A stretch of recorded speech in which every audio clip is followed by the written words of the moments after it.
If you are noticing more multicultural and multiracial families around Birmingham, you're not alone. Families are adopting children in astonishing numbers, and we're so happy for that. But you know what? Not necessarily from here in Alabama. They're going overseas. Focus at 4's Jenna Wadajo looks at the process and the rewards.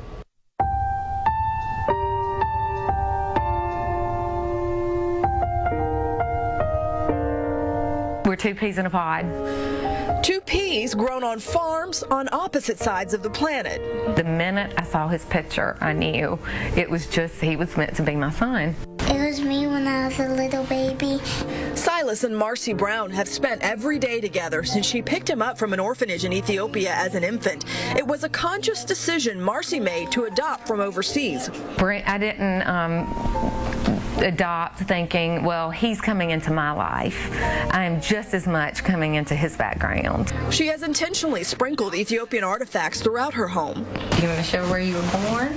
Addis Ababa. There's an alphabet hanging in his room, and Silas seems eager to learn the language. I'm 5. Amit. Yes. Yeah, Amit. Amit is years.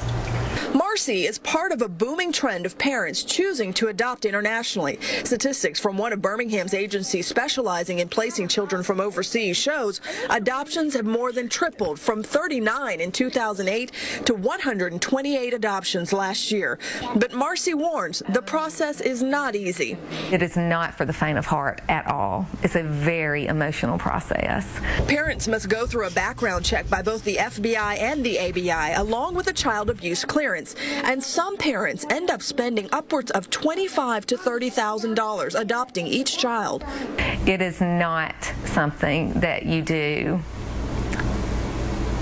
that you just do on the side. Then there are the cultural and sometimes racial differences. I ate lunch with him the other day, and the little girl across the table said, "Silas, who is your friend?"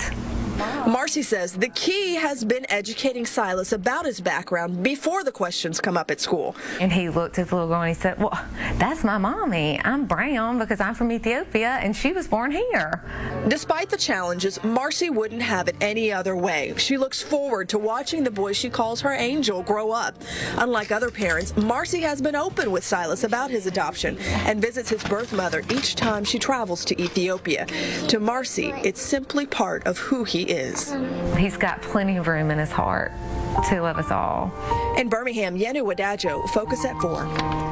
That picture says love, and we wish the best to Silas and Marcy.